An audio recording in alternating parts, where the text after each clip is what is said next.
Señor, te agradezco por la oportunidad que nos das de escuchar tu palabra y la oportunidad que me das a mí de compartirla. Gracias porque la verdad es muy bueno, Señor, sabiendo que hay muchas personas que en momentos como estos no tienen la oportunidad de escuchar el mensaje de la verdad. Y hay muchos otros hermanos que son perseguidos y realmente sufren consecuencias por incluso llevar una Biblia en sus manos. Nosotros hoy, a pesar de las circunstancias, podemos reunirnos aún a través de las pantallas libremente, sin ningún problema. Te agradecemos, Señor, porque escucharte siempre será bueno. Escucharte siempre es algo que refresca nuestras vidas, que nos exhorta y sobre todo que nos guía. Queremos agradecerte por eso y pedirte que nos ayudes a estar atentos a tus palabras, a tus consejos y que marques nuestros corazones, que nos ayudes a vivir para ti, para que podamos ser luz en este mundo, Señor. Te agradezco por todas las personas que están conectados, por todos aquellos que sacaron un tiempo para reunirse, para orar y para escuchar tu palabra. Muchas gracias. Te lo rogamos en el nombre de Jesús. Amén. Bueno, entonces el día de hoy quisiera compartir un mensaje que se encuentra en el libro de Nehemías. Libro de Nehemías, capítulo 6, versículo 10.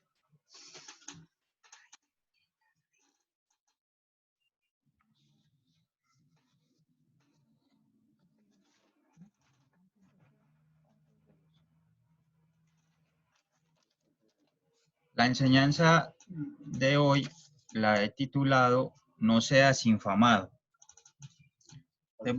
Vamos a leer en el capítulo 6 de Nehemías, versículo 10. Dice así: Vine luego a la casa de Semaías, hijo de Delaya, hijo de Mehetabel, porque él estaba encerrado, el cual me dijo: Reunámonos en la casa de Dios, dentro del templo, y cerremos las puertas del templo, porque vienen para matarte. Sí, esta noche vendrán a matarte. Entonces dije: un hombre como yo ha de huir. ¿Y quién que fuera como yo entraría al templo para salvarse la vida? No entraré. Y entendí que Dios no lo había enviado, sino que hablaba aquella profecía contra mí, porque Tobías y Sanballat lo habían sobornado. Porque fue sobornado para hacerme temer así, y que pecase y le sirviera de mal nombre con que fuera yo infamado. Acuérdate, Dios mío, de Tobías y de Sanballat, conforme a estas cosas que hicieron. También acuérdate de Noadías, profetisa, y de los otros profetas que procuraban infundirme miedo. Fue terminado pues el muro el 25 del mes de Elul, en 52 días. Y cuando lo oyeron todos nuestros enemigos, temieron todas las naciones que estaban alrededor de nosotros y se sintieron humillados. Y conocieron que por nuestro Dios había sido hecha esta obra. Hasta ahí la lectura de esta porción de la palabra. Entonces, la historia que acabamos de leer realmente es una historia que es solamente un pedazo de la historia. Realmente la historia es mucho más larga, pero la parte de la que quisiera compartir hoy solamente es este pedazo, pero quisiera ponerlos en contexto para poder entender qué es lo que está pasando acá. Como ustedes saben, el pueblo judío, la Biblia habla en el Antiguo Testamento que el pueblo judío fue conquistado por los babilonios a causa de su desobediencia, de su pecado. El rey de Babilonia conquista las tierras de Jerusalén y se lleva al pueblo cautivo a Babilonia.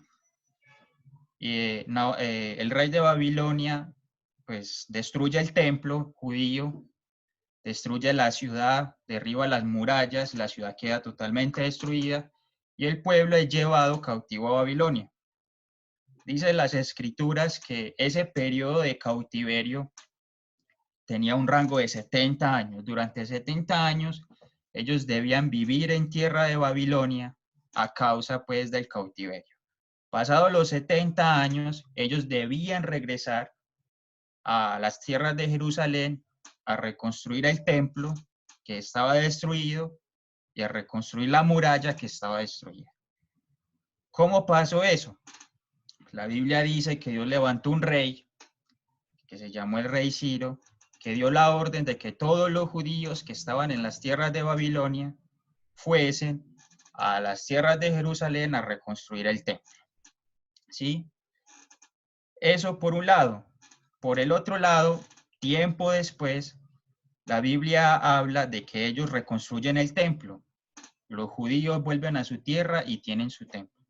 Pero las murallas de la ciudad, que era el muro que protegía la ciudad, que rodeaba la ciudad y la protegía de sus enemigos y de las personas que estaban alrededor, ese muro estaba destruido. O sea, la ciudad estaba indefensa.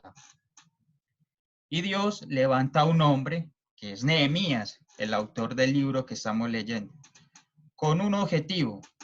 El objetivo de Nehemías era reconstruir las murallas. Esa era la tarea de Nehemías. Pero ¿dónde estaba Nehemías? Nehemías no estaba en Jerusalén.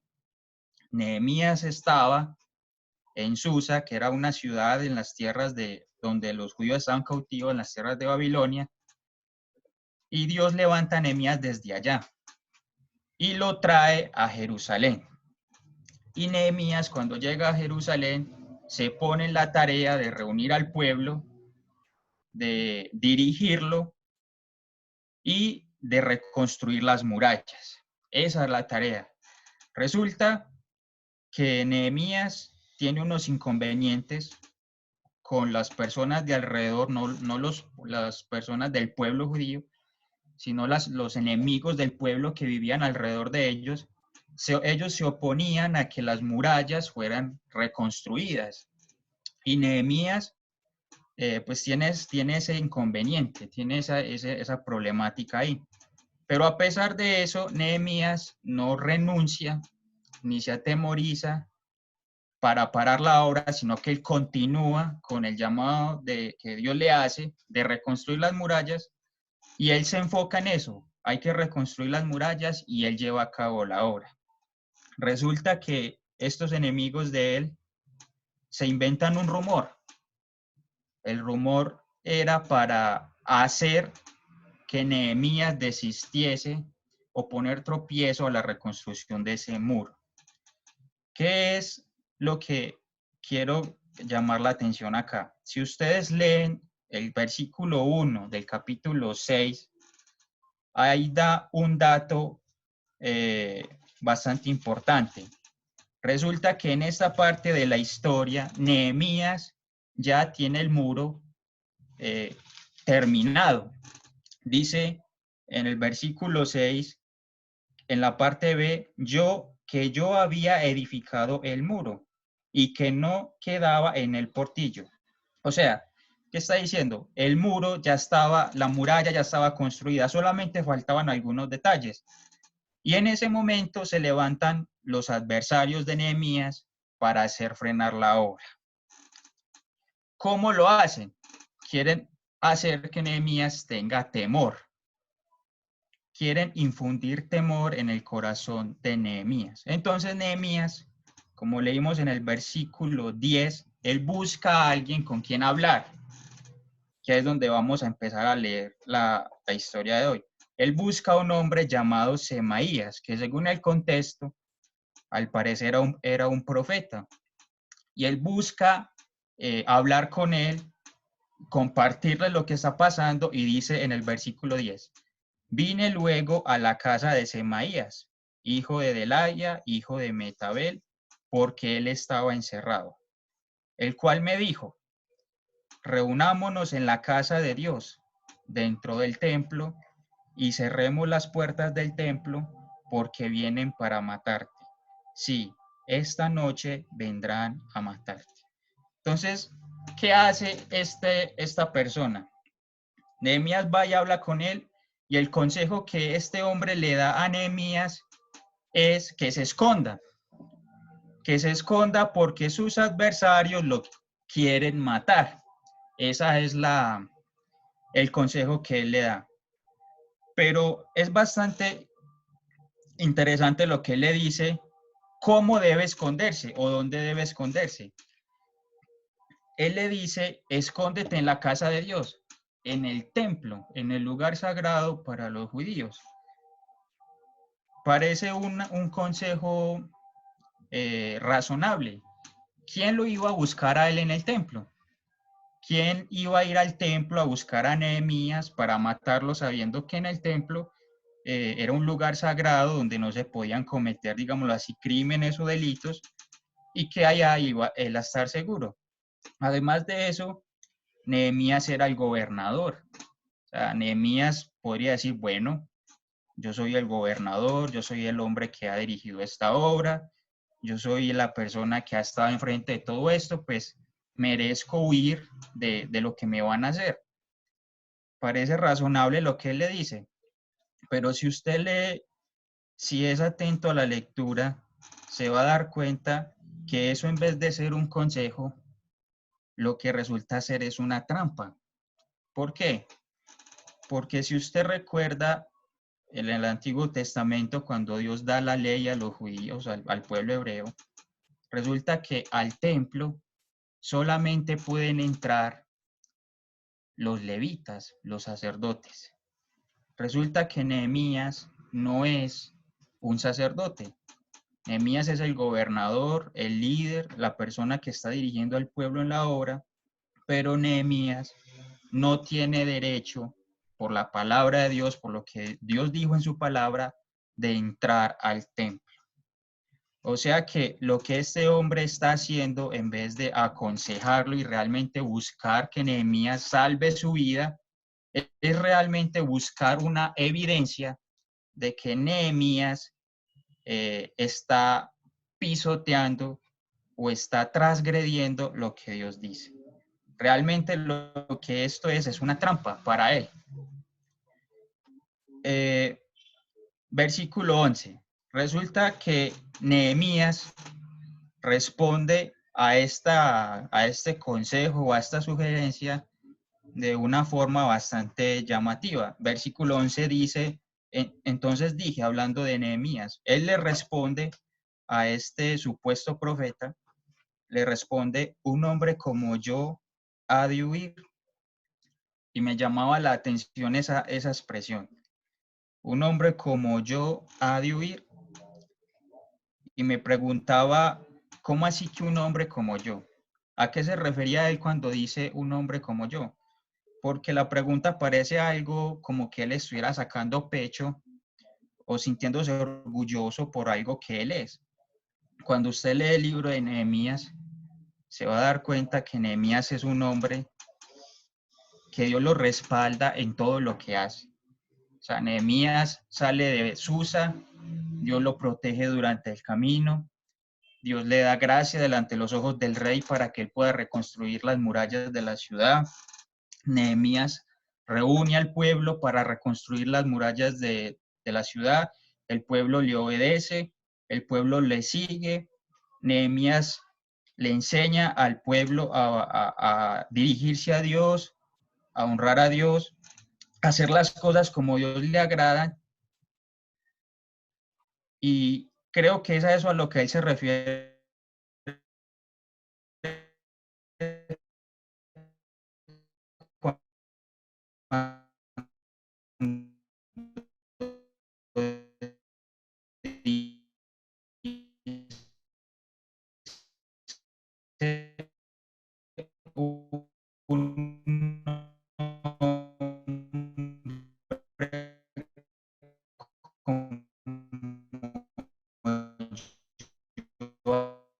acceder al consejo que le están dando.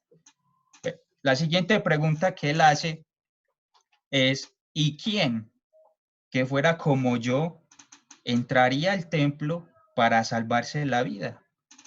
Aquí Nehemías reconoce que él no tiene la potestad ni el derecho, por más gobernador que fuese, por más líder que fuese, por más hombre inspirado por Dios o motivado por Dios para hacer su obra, no tiene derecho para entrar al templo. Él no hace parte de la tribu sacerdotal para acceder al templo. Él discierne eso y dice, no entraré. Y me llama la atención al versículo 12 cuando dice, y entendí que Dios no lo había enviado, sino que hablaba aquella profecía contra mí porque Tobías y Sanbalat lo habían sobornado. ¿Quiénes eran estos Tobías y Sanbalat? Esos eran los enemigos de Nehemías, los que buscaban el mal contra él. Dice que este profeta de Dios que está hablando que Nehemías se dejó sobornar por los enemigos de Nehemías para tenderle una trampa a este hombre de Dios. Versículo 13. Porque fue sobornado para hacerme temer así, y que pecase y le sirviera de mal nombre con que fuese yo infamado o con que fuera yo infamado. Y eso es lo que el centro de la enseñanza que quisiera compartir el día de hoy. Como les dije, el objetivo de Nehemías era reconstruir las murallas. Las murallas protegían a la ciudad. Las murallas ya estaban terminadas. Solamente faltaban algunos detalles. Pero digamos que la obra en sí como tal ya estaba lista. Ellos intentaron frenar la obra antes y no lo pudieron lograr. Pero ahora no pusieron la mirada en detener la obra, sino pusieron la mirada en quitar del camino al hombre que estaba dirigiendo la obra. O sea, al hombre de Dios, al hombre que dirigía y que enseñaba al pueblo. Ese era realmente el objetivo de sus enemigos, tumbar o infamar el nombre del hombre que vivía para Dios y trabajaba para él. ¿Por qué infamarlo? Bueno, si ustedes recuerdan, en el Antiguo Testamento también se muestra que el pueblo de Israel era un pueblo muy dependiente de sus líderes, un pueblo que dependía mucho de sus jueces, de sus reyes. Si el juez servía a Dios, entonces el pueblo servía a Dios. Si el juez no servía a Dios, entonces el pueblo también se desviaba. O sea, eran personas que, que necesitaban que alguien los estuviese como empujando para hacer lo que Dios les mandaba. Ellos no tenían como esa pasión o ese discernimiento para seguir a Dios voluntariamente, sino que constantemente necesitaban de alguien que les guiara. Si Nehemías era infamado, si Nehemías era pisoteado o se demostraba que él no era el hombre fiel que se decía ser, que él no era el hombre que obedecía la palabra como él decía ser, o que él no era el hombre escogido por Dios como se demostró en los capítulos anteriores, entonces no solamente la obra iba a ser detenida, sino que también el pueblo mismo podía descarriarse y apartarse de Dios. Y eso es lo que me llama la atención. Realmente, como Nehemías, todos tenemos una tarea de parte de Dios para hacer. La Biblia dice que fuimos llamados para anunciar las virtudes de aquel que nos llamó de las tinieblas a la luz. Pero el enemigo, el adversario del creyente, el adversario de la iglesia, se opone a esa tarea. Se opone a que usted pueda anunciar las virtudes de aquel que lo llamó.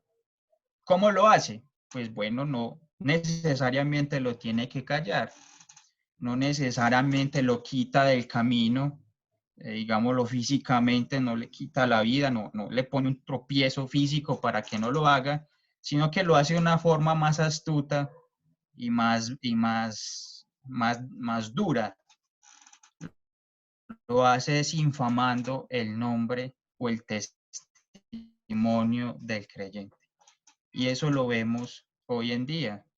Cuando usted lee el libro de los Hechos, usted se dará cuenta que se habla de los cristianos como aquellos que trastornan el mundo. La gente ellos eran vistos como alguien que predicaban la justicia, la santidad, el amor y el perdón. Y eran personas que te gozaban de testimonio en el mundo. Pero hoy en día la iglesia o el evangelio no tiene esa misma imagen entre los incrédulos. La gente se burla, la gente trata al evangelio como una mentira, como una farsa, como algo que no es digno, porque ese realmente es el trabajo del adversario, difamar el nombre de Jesucristo, difamar el nombre del creyente, difamar las enseñanzas del evangelio. Pero está en nosotros también la gran responsabilidad de no caer en esas trampas. Yo quisiera que me acompañaran al Evangelio de Juan, capítulo 8, porque allí vamos a ver un ejemplo con el Señor Jesucristo de que Él también fue víctima o también intentaron hacer lo mismo con Él. Realmente esto es una historia que se repite continuamente en las Escrituras. Evangelio de Juan, capítulo 8, y vamos a leer desde el versículo 1. Dice, y Jesús se fue al monte de los olivos, y por la mañana volvió al templo, y todo el pueblo vino a él, y sentado él les enseñaba. Entonces los escribas y los fariseos le trajeron una mujer sorprendida en adulterio, y poniéndola en medio le dijeron, Maestro, esta mujer ha sido sorprendida en el acto mismo de adulterio, y en la ley nos mandó Moisés apedrear a tales mujeres. Tú, pues, ¿qué dices? Aquí vemos la misma estrategia que usaron los enemigos de Nehemías, pero esta vez contra el Señor Jesús. ¿Qué está diciendo la Escritura?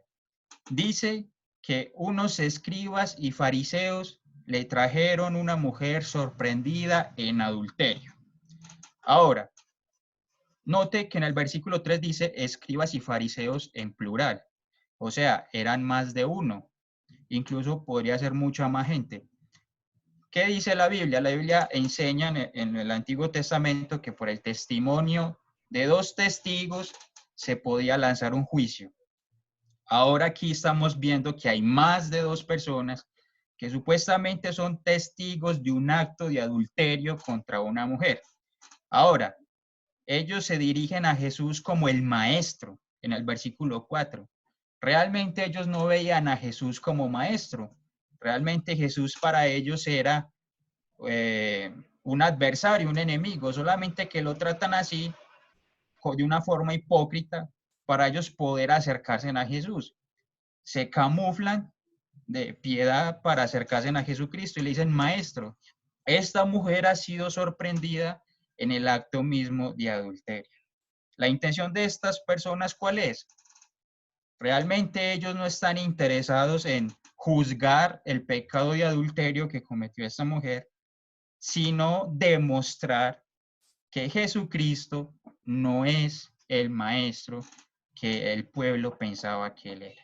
Era demostrar que Jesús usaba la palabra de Dios de forma incorrecta. ¿Por qué? Si usted lee en el versículo 5, ellos dicen por qué quieren juzgar a la mujer. Dice, y en la ley nos mandó Moisés apedrear a tales mujeres. Bueno, eso es una verdad a medias, porque lo que la Biblia dice realmente, en algunas Biblias al pie de ese versículo hay otros dos versículos que están en Levíticos 20:10, no lo vamos a leer, pero lo que dice ese versículo es que si alguien era sorprendido en el acto mismo de adulterio, no solamente la mujer debía morir, tanto el hombre como la mujer debían morir. Las dos personas que cometieron el pecado debían ser juzgados al punto de ser muertos. Esta era la trampa que le tienden a Jesús. Si Jesús llegase a aprobar el juicio de los fariseos y los escribas, se demostraba que Jesús era un falso maestro y Jesús iba a ser desacreditado delante del pueblo y por lo tanto Jesús no podría seguir enseñando y ser visto como el Mesías, como el Redentor, como el Hijo de Dios que había venido al mundo. Ahora, sigamos leyendo en el versículo 6. Mas esto decían tentándole para poder acusarle. Pero Jesús, inclinado hacia el suelo, escribía en tierra con el dedo. Y como insistieron en preguntarle, se enderezó y les dijo: el que de vosotros esté sin pecado, sea el primero en arrojar la piedra contra ella. Vemos que Jesús no cae en la trampa de ellos. Jesús discierne las intenciones de ellos y no permite caer en sus maquinaciones. Versículo 8. E inclinándose de nuevo hacia el suelo, siguió escribiendo en tierra. Pero ellos, al oír esto, acusados por su conciencia, salían uno a uno, comenzando desde los más viejos hasta los postreros, y quedó solo Jesús y la mujer que estaba en medio. ¿Qué pasó? Que la mujer no fue apedreada. Jesús no la juzgó. Versículo 10. Enderezándose Jesús y no viendo a nadie sino a la mujer, le dijo: mujer, ¿dónde están los que te acusaban? Ninguno te condenó. Versículo 11. Ella dijo: ninguno, Señor. Entonces Jesús le dijo: ni yo te condeno. Vete y no peques más. ¿Cómo hubiese terminado esta historia si Jesús hubiese accedido a la trampa de los fariseos y de los escribas? ¿Qué hubiese pasado con el testimonio de Jesús? ¿Qué hubiese pasado incluso con esta mujer adúltera? Seguramente lo hubiesen apedreado. Tal vez hasta si Jesús hubiese seguido el cuento o la mentira de ellos, el mismo Jesús tal vez hubiese tenido que también lanzar una piedra contra ella, porque lo hubiesen presionado porque él aprobó el juicio de ellos. Pero Jesús no lo hace. Y yo veía esto y veía una enseñanza detrás de todas estas palabras. ¿Por qué Satanás o por qué el enemigo del creyente está tan interesado en infamar al creyente? ¿Por qué está tan interesado en buscar que el creyente sea, que caiga de la posición que tiene, que Dios le ha dado? Es sencillo, porque si el creyente es infamado, así la Biblia enseña que el creyente es la luz del mundo. Y si el creyente es la luz, es porque el mundo está en tinieblas. Si la luz del creyente se apaga, esa luz ya no va a poder brillar entre las tinieblas. Las personas ya no van a poder glorificar a Dios por las buenas obras del creyente, como enseña la Escritura. Él ya no va a poder alcanzar a aquellos que están a su alrededor. Dicho de otra forma, no solamente es él como creyente el que se ve infamado o perjudicado por haber caído en una trampa del adversario, sino que las personas que están alrededor de él, aquellos que son creyentes o incluso aquellos que no lo son, también se ven afectados. ¿Por qué? Porque ya la luz que Dios puso en él o la obra que Dios le encomendó, él ya no la va a poder realizar con el mismo denuedo o con la misma intensidad que Dios le dio para que le hiciera, sino que Satanás va a poder obrar el mal alrededor de él. ya no va a poder seguir siendo esa luz que brilla en medio de las tinieblas. Por eso la Biblia enseña en el libro de Nehemías, o por eso se escribe la historia de Nehemías y se da testimonio de lo que busca, lo que Satanás, lo que los adversarios del creyente buscan en este mundo, que el creyente sea infamado, que el creyente sea puesto en vergüenza, que sea visto como un falso, como un hipócrita, como alguien que realmente no ha cambiado ni nacido de nuevo, sino que es alguien como los demás, así impidiendo o poniendo tropiezo a la obra de Dios. Mire que Jesús, el haber permanecido fiel, el haber permanecido en su lugar, el haber sido capaz de discernir lo que los fariseos y los escribas decían, no solamente logró salvar su testimonio, no solamente logró impedir que su nombre fuese infamado, sino que aquella mujer que trajeron delante de Jesús, que fue sorprendida en el acto de adulterio, ella tampoco fue condenada. Esa mujer fue salvada de morir en esa ocasión a causa de su pecado.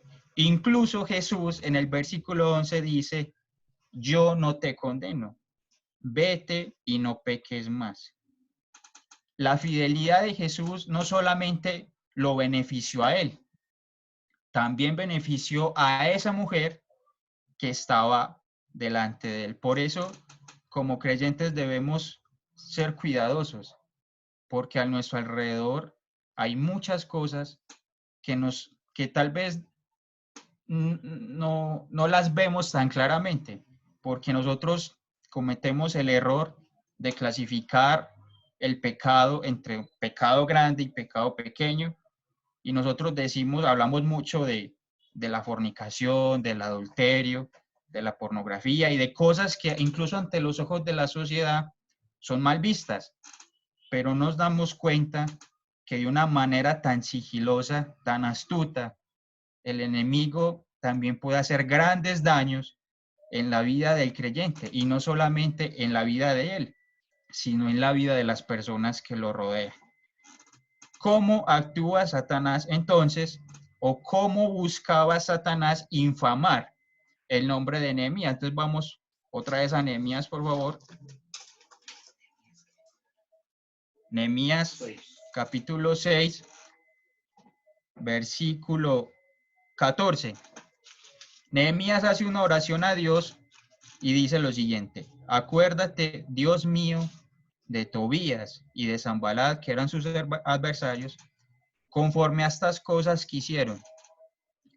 También acuérdate de Noadías, profetisa, y de los otros profetas, y mire lo que dice, que procuraban infundirme miedo.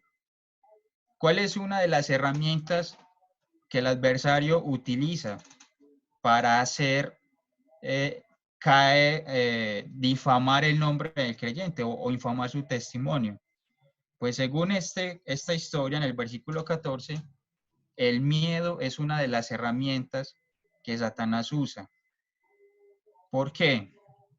Porque si hacían infundir miedo a Nehemías, Nehemías sería capaz de transgredir la ley de Dios ocultándose en el templo solamente para salvar su vida. El miedo lo pudo haber gobernado hasta el punto de que él no fuese capaz de discernir incluso lo que la palabra decía acerca de lo que era el respeto por el templo. Y yo quisiera que fuéramos también al libro de Deuteronomio, capítulo 20, versículo 8, para que viéramos cómo era visto el miedo entre los hebreos, entre el ejército de los hebreos. Dice la Biblia, les voy a poner en contexto, que cuando el pueblo salía a la guerra, la persona que estaba al frente del ejército tenía que pasar revista. En el versículo 8, él debía preguntarle a los soldados quién era temeroso para ir a la guerra. Entonces dice el versículo 8, y volverán los oficiales a hablar al pueblo y dirán, ¿quién es hombre medroso y pusilánime? O sea, la persona que estaba al frente del ejército debía verificar si había entre el ejército personas que tuviesen miedo para ir a la guerra. Y entonces la Biblia les da un consejo. Vaya y vuélvase a su casa y no apoque el corazón de sus hermanos como el corazón suyo. O sea que dentro del el ejército hebreo no debían haber personas que en el momento de la guerra sintiesen temor. ¿Por qué? Porque el miedo, el temor, los harían perder la guerra. Y no solamente perderían ellos, sino también todo el pueblo que estaba en sus casas se vería afectado cuando sus enemigos los conquistasen.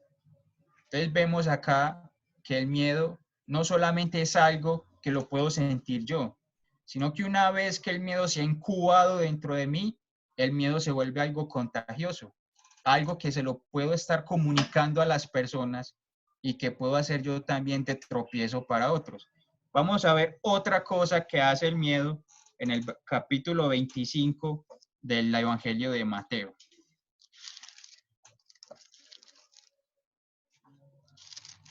Aquí vemos algo, capítulo 25 de Mateo, versículo 24. Aquí Jesús está hablando acerca de la parábola de los talentos.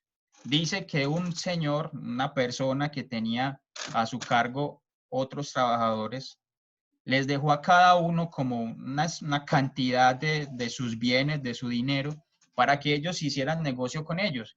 Y él se fue y los dejó a ellos para que invirtiesen su dinero. Y dice que el que tenía 10 talentos, 5 talentos, cada uno lo invirtió y ganó más. Pero dice la Biblia que había uno de ellos que tenía un solo talento. Y mire lo que este hombre hizo. Cuando el Señor volvió, le pidió cuentas, versículo 24. Pero llegando también el que había recibido un talento, dijo, Señor, te conocía que eres hombre duro, que ciegas donde no sembraste y recoges donde no esparciste. Por lo cual tuve miedo y fui y escondí tu talento en tierra. Aquí tienes lo que es tuyo. Porque este hombre no es fructífero cuando el Señor le da un talento para que negocie con él. La razón es muy sencilla. Él dice, porque tuve miedo. El miedo lo hizo infructuoso. El miedo impidió que él pudiese hacer la tarea que se le encomendó. Por eso Satanás usa el miedo como estrategia o como mecanismo para frenar la obra de Dios y para frenar al creyente. Porque una vez que el creyente tenga miedo, el creyente se hace infructuoso. Sigamos, por favor, en Nehemías para seguir con la historia. Ahora, ¿qué hacer o cómo enfrentar esto? ¿Cómo Nehemías se enfrentaba a los temores a causa de sus adversarios? Realmente la Biblia enseña que el pueblo, en otra ocasión, ellos iban a ser atacados por sus enemigos. Y Nehemías se dio cuenta de eso. En el capítulo 4, versículo 14, me gustaría que me acompañaran allá. Ellos se preparan para enfrentar a sus adversarios. Ellos se preparan para hacerle frente a aquellos que los quieren atacar. Y el pueblo también tiene miedo. O sea, el pueblo se sintió atemorizado porque sus adversarios los atacarían. Entonces Nehemías los aconseja. En el versículo 14, él está hablando al pueblo y dice, después miré y me levanté y dije a los nobles y a los oficiales y al resto del pueblo, no temáis delante de ellos. Y mira el consejo que les da para disipar el miedo que ellos pueden tener. Acordaos del Señor. vemos acá que la mejor forma de disipar el miedo que pueda presentar el creyente o a cual el creyente se pueda enfrentar es acordarse de su Dios, acordarse de lo que Dios ya ha hecho y acordarse de sus atributos. Mire lo que sigue diciendo, acordaos del Señor, y él dice, el Señor es grande y temible. Así que en los momentos de temor, lo que debe hacer el creyente, en vez de seguir alimentando ese temor, es acordarse de lo que Dios es y de lo que Dios ya ha hecho en su vida y de lo que Dios ya le ha enseñado por medio de su palabra. Y mire por qué razón ellos deberían no tener miedo y pelear. Sigue diciendo, pelead por vuestros hermanos, por vuestros hijos, por vuestras hijas, por vuestras mujeres y por vuestras casas. Mire que no solamente era el ejército el que perdería si ellos tenían temor, era todas las familias que estaban detrás de ellos. El temor no solamente afecta al creyente como tal, sino a todo lo que está a su alrededor, todo aquello que está en influencia o está en contacto con ese creyente. Por eso Satanás ataca directamente cuando él ve que la obra, cuando él ve que no puede frenar lo que Dios ya ha hecho, lo que hace es atacar al siervo para frenarlo y congelarlo. Esa era la tarea de Nehemías, velar por la seguridad de su pueblo. Si él fracasaba, el pueblo también fracasaba. Y eso es lo que nosotros también debemos tener presente. El creyente debe de estar firme no solamente porque él debe estar firme como creyente o porque esa es su misión. El creyente debe estar firme también porque detrás de él hay todo un grupo de personas que lo observan, que miran su comportamiento y que también él debe alumbrar con la luz de Cristo para que ellos vengan a los pies de Jesús. No solamente es el creyente, también es todas las personas que están a su alrededor. Sigamos leyendo en el capítulo 6, versículo 15. ¿Qué pasó cuando Nehemías se paró firme y no se dejó engañar y no se dejó tentar ni dejó que cayera en la trampa que le tendieron sus enemigos? Nehemías fue capaz de terminar el muro, versículo 15. Ya les había enseñado que el muro estaba casi que terminado, solo faltaban algunos detalles. Y en el versículo 15, Nehemías da más información de cómo él pudo continuar con la obra. Versículo 15. Fue terminado pues el muro el 25 del mes de Elul en 52 días. O sea, la obra no se pudo detener. Y mire lo que dice el versículo 16. Y cuando lo oyeron todos nuestros enemigos, cuando oyeron que él pudo terminar el muro, mire lo que pasó. Temieron todas las naciones que estaban alrededor de nosotros y se sintieron humillados. Es curioso porque esto era precisamente lo que los enemigos del pueblo querían generar, que el pueblo tuviese temor y que se sintiera humillado. Pero, digámoslo así, la torta se volteó y los que se sintieron temor y humillados fueron los enemigos del pueblo. ¿Por qué razón? Porque hubo un hombre que fue capaz de discernir y de pararse firme y no dejarse gobernar por lo que los adversarios decían. Y me llama mucho la atención lo que sigue diciendo el versículo. Y conocieron que por nuestro Dios había sido hecha esta obra. Al final de todo, Nehemías, a causa de su fidelidad, a causa de su tenacidad, de confiar en lo que Dios había hecho, de su discernimiento, para no caer en las trampas que los adversarios del pueblo ponían, Nehemías vio la gloria de Dios al final de la historia. Y conocieron la gente extranjera que por nuestro Dios, mire que él no dice, yo terminé la obra, yo reconstruí el muro. Él dice, nuestro Dios había sido hecha por nuestro Dios, había sido, había sido hecha esta obra. ¿Quién es el que hace la obra? Dios es el que hace la obra. Pero Dios usa hombres. Al final, Dios usa hombres que son los que van a tener que poner pues el pecho ante las situaciones, pero Dios es el que obra a través de él. Y para terminar, la pregunta es, al final de todo esto, también además de recordar lo que Dios es, lo que Dios nos ha enseñado en su palabra, ¿cómo hacer para enfrentar todas estas circunstancias? ¿Cómo hacer para no caer ni ser infamados, ni de ser de tropiezo, ni dejar de dar la luz de Cristo entre aquellos que nos rodean? Vamos a Juan 15, por favor.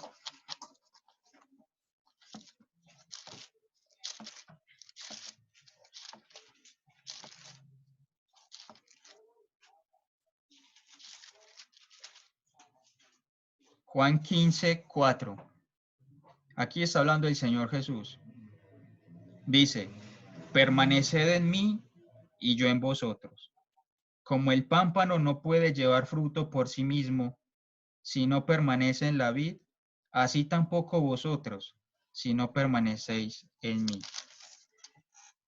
Yo soy la vid, vosotros los pámpanos. El que permanece en mí y yo en él, éste lleva mucho fruto, porque separados de mí, nada podéis hacer.